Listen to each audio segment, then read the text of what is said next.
Hello, this is Linda Vettrus Nichols, and I have with me the most amazing guy, Daniel Adams. Welcome, Daniel. Thank you, Linda. Super good to be with you this morning. Same here. Okay, so we are meant to create. Woohoo! Yes? Like, don't we all know that? And then, what is it that you're really saying? Because your ideas on creativity go super, super deep. And I always love having those discussions with you. So, breath. Yeah, right? All part of creativity. Everybody watching, take a breath. And I want you to try this on in your body. I am the creator of my experience. I am the creator of my experience. It is my truth.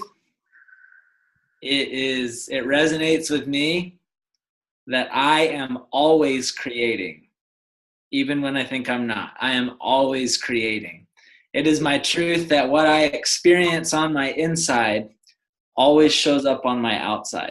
Yeah, man. And so if I'm wondering what programs are running, if I'm wondering which thoughts of mine are taking hold, if I'm wondering what my subconscious is running, yeah, I only need to look around and notice what's showing up on my Facebook feed. Who's in there? What are they talking about? I only need to notice what kind of feedback are my kids giving me. Are they fighting me on everything? Are they complaining a ton? Are they? Well, you're singular. You got kids, but right? Yeah, right. In general, what are our kids, right, saying? Right. What are the relationships with your pets? I am always, always, always creating. And the minute that I own that, I now have choice if I'm going to keep doing it the same or if I'm going to make a shift. Yeah, and right. That's been the single most transformative switch that I've flipped in my life, is to own that I am always, always, always creating. It's literally who I am. I am wired to create, and I'm always creating. Yeah, and you're sending waves of energy out and they come back to you. That's what I love about your work is, I mean, as a music therapist, you totally get that, and then you've gone way beyond that into all kinds of other alternative therapies, if you will. So very cool. I love your work.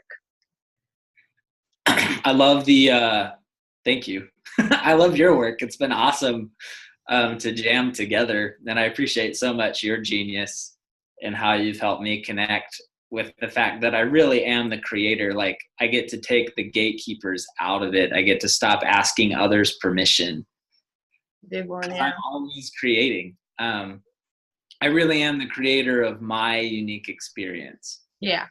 Yep. And your soul's here to experience the experience, as Anthony right. says, so we're good. Is this the sun? Like, yeah. I love that. I was gonna say I had an exercise recently in my house where I just walked around saying, I chose this car and I chose the things that are on my garage shelf. And I walked in and I said, I chose that television, and I chose my utility bill, and I chose my water usage, and I chose this plot of land where we're currently renting.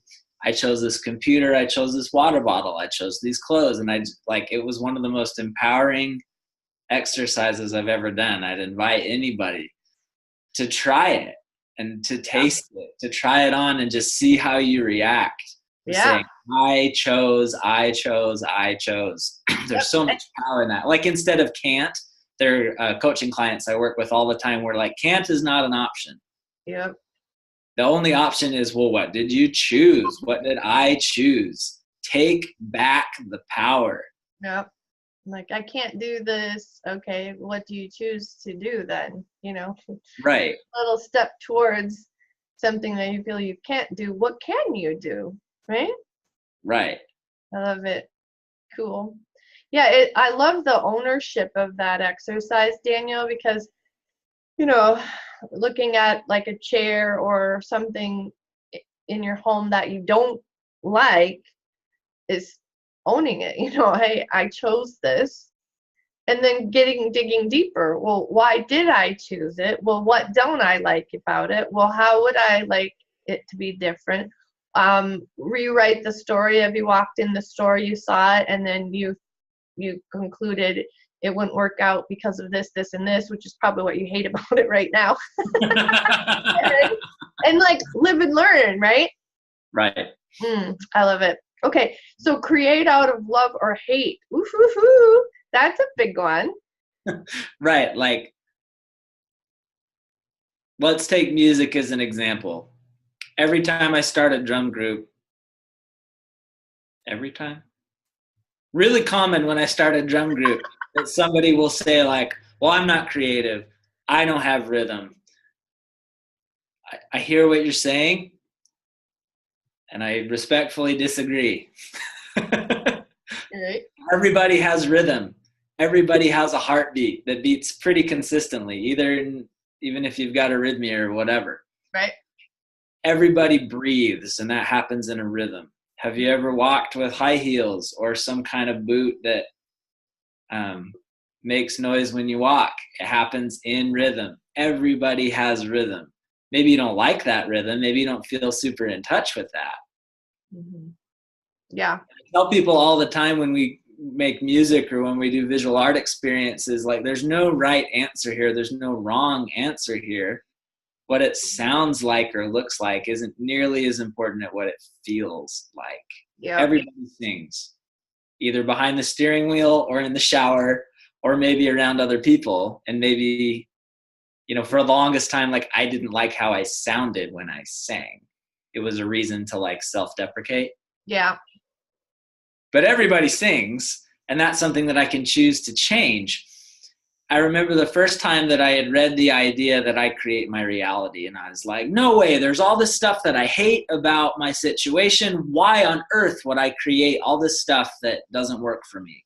Why would I create conflict in the relationships of the people I love the most? Why would I create this like dead-end job that drives me insane? Mm-hmm. Yeah, absolutely. We'll keep breathing here. I'm always creating, and I can either create out of fear or I can create out of love. I can create out of hate or I can create out of love. What's an example? I really enjoy the results of when I'm creating out of love. I very intentionally found a woman who like had every trait that I admire. I found a woman who was present, who was articulate, who was kind, and I said, I want to create a family with that human being. Nice. And I did that out of love, and so far it's brought like a whole lot of awesomeness. And on the days when things are a little choppy and when I'm up in my stuff, I get to remember like I chose love for my spouse. And that's why I chose to create this whole thing. Similarly, when I come from a place of fear, it almost always brings me stuff I don't like. I've taken jobs before because I like needed the money. Yeah. And they've been so much conflict, so much stress, so many people like fighting and arguing, and really suppressive environment. Creativity was stifled. Team communication was low. And it all comes back to my choice. Like, I made a scarcity choice. Yep. Like, well, I better just take this because I need the money. Yeah. I created it out of fear. And when it comes back to me, the results, I'm not liking the results. And I could push that out and say like, well, this job is the worst and everyone here is an idiot. Yeah, right. And again, like, okay, well, what am I putting out? What am I creating now by looking outside of myself for a solution? Yep. Like, we live in America, for crying out loud, or even just anywhere in the world right now, where we get to make our own businesses. Mm-hmm. It costs $37 in the state of Utah to create a new business, and it takes about 15 minutes. Yeah. Like, I can literally create my own experience. And when I do it out of love, the experiences that come back and the feedback that comes back is so incredible. And that helped me answer the question, why would I create things that I don't like? It's because I did it out of fear. Yeah, absolutely. And the cool thing about a situation where you're like really starting to hate it and you realize that you created it out of scarcity mentality, you can like fire yourself and rehire yourself. You know, you can redecide to take that job, and right, the decision of why you're taking it is now all switched into the positives of it, and you can get a little bit bigger picture out of it. Instead of scarcity, it can be a stepping stone, and here's how you're going to use it, here's how you're going to learn from it, here's what you can take into the future with it, or whatever. Yeah. The principle I've noticed, I love your insights, Linda. Thank you. Yeah. The principle here is like, in my own life, my cell phone's old, I throw it away, like, all right, time for an upgrade. The problem is when I walk into a marriage and go, well, my marriage is old, I need an upgrade. I'm not like, is it possible that I don't have to give up the relationship? I just need to give up the old version of the relationship. Is it possible that I don't need to give up this job? I just need to give up the old version of the job. Yeah. And that's inside. That's a me first place. That's like when I start coming from love and I start coming from abundance and I start coming from curiosity and what can I learn here? That totally shifts everything. Yeah. And I'll grow out of the job or grow out of the relationship. But a lot of times I can keep it or keep the relationships intact and move on to a beautiful win-win-win for everybody. But it starts here. Right. So an upgrade can mean a physical replacement, or an upgrade can mean an installation of a new version. Yes? Yes. I love it. Independent before interdependent. Oh, wow. That's a mouthful. Yeah, it is a mouthful. Like, big shout Stephen Covey and the 7 Habits of Highly Effective People. The idea, right? The core idea is that before I can create a togetherness creation of blending 2 elements, 2 people, 2 skill sets, capital M masculine, capital F feminine, any of that, I need to be firmly rooted in myself and in my own independence. I need to source my own solutions. Right. I get to take accountability for what I've created and either celebrate the snot out of that or say, wow, this is not working for me. Feel whatever feelings there are to feel there. Yeah. But it's self-directed. And that's the beauty. Like, I always have a choice. Some cultures call that agency or free agency, the ability to always choose. Yep. Sometimes freedom and agency get mixed up. You know, somebody in a wheelchair has freedoms restricted. Yeah. But they always get to choose what happens next. They get to choose how they react. They get to choose how to think. You know, in what ways do I feel like my limbs are tied? Right. But I get to choose what happens next. Yeah. By sending a steady diet of yummy thoughts and sourcing my own solutions, it starts to show up in my outer world. So becoming fully independent first and so solid. I mean, it's the key of any committed relationship. Because I spent so much time leaning on my wife for like, hey, my emotional needs aren't met, meet them for me. Can you praise me enough to where I will start to feel like I have some self-worth? And she's like, no. And which part of that is attractive? Like, no. I get to be independent. Like, I get to source my own self-confidence. I love that. I get, like, try these words on. This is from Anthony Amex. I source confidence. Ew. I source confidence. Those are nice words. Right? Like, what? When I say that in my body, like, it feels like my shoulders just grew 3 sizes that day. Just like, right? 3 sizes that day. Like, source what it is you're looking for. You are the answer to the question. What if you have all the answers in you? Yeah, exactly. And start there, source there. And then maybe as part of that answer, some super amazing talented coach like Linda shows up in your life and helps you mold all of that together in a language that makes sense for you and for other people. But it starts with you. And that's how to avoid all the codependent relationships, right? Like, if my marriage partner leaves and I fall flat on my face, I've been thinking too, is it possible to be codependent with God? God, I need you to solve my problem. Yep. Okay, God could do that. God has the power to do that. But what's God wanting me to learn, or giving me the space to learn and experience for myself? Yeah. Like, the teacher could tell you all the answers to the test, and how much do I learn in that situation? It's like mindless copying of whatever, right? It's not a lived experience. So as I become independent, that's what leads to now I can stand on my own leg and start to look for somebody with complementing strengths. Yeah. And now I get to create this beautiful amalgam, business babies, or if you're going to write a song, right, there's all these elements that come together. Yeah. Or, whatever it is you want to create, new car, new house, whatever. Super strong family that's values-based and that's principle-centered, where everybody owns their own stuff.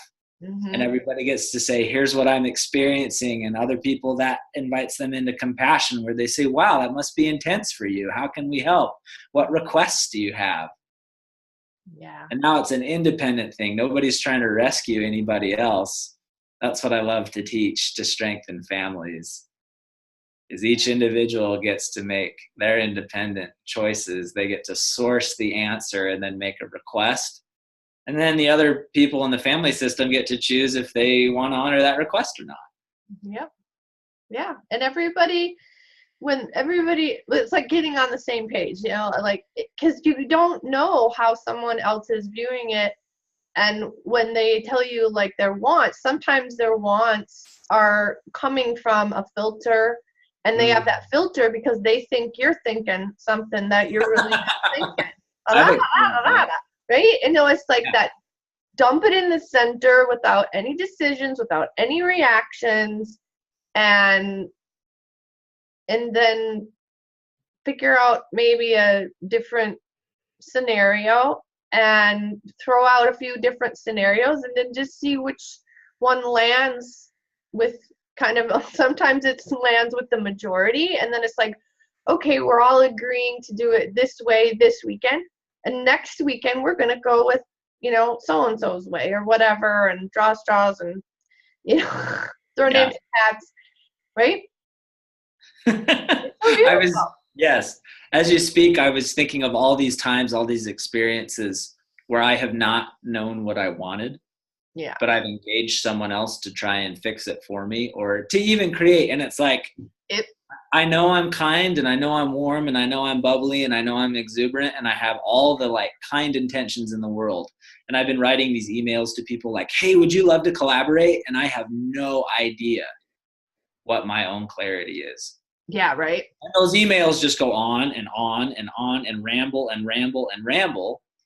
And they didn't get the result that I wanted because I was not clear in my own independence. I was not clear on what I wanted to create. Before anybody hires a coach or a therapist, you've got to know what you want to create. And then if you don't know what you want to create, you can hire a coach or a therapist to help you understand what is the clarity that you want. Yeah. That's the thing. Like, coaches and therapists magnify whatever it is that you're noticing.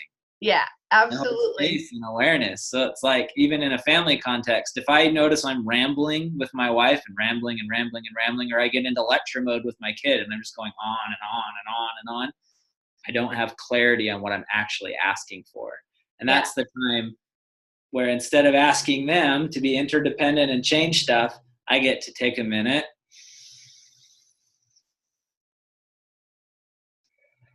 and breathe all the way down into my toes and ask, what am I trying to get here? What is the clarity that I'm wanting? And coming from that place, things are so concise. It usually comes out in like one sentence. And I appreciate Linda's genius in holding me to one sentence. Yes or no's. And like, that's such a powerful skill to develop. Independence first. And after that happens, you're ready to create with others.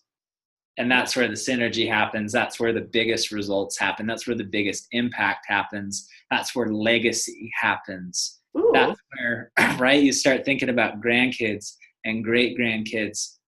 And what could your posterity look like in 7 generations? Nice. So beautiful. Thousands. And lots of wonderful change. I love it. Thank you so much, Daniel. This has been great as usual. I enjoy it very much. And where can we find you? I would love to help you live into the fullness of your creatorship. Come find me at youcancreate.org, just spelled regular, youcancreate.org, and let's get you creating the results that you want. Let's get your family strengthened. Let's get your relationships exactly where you want them, fulfilled, epic. Let's get you centered in your clarity and your power so you know exactly what you want, so you know how to lead with that, so you know how to create with that. Cannot wait to work with you. Super honored. Keep on creating, bright soul.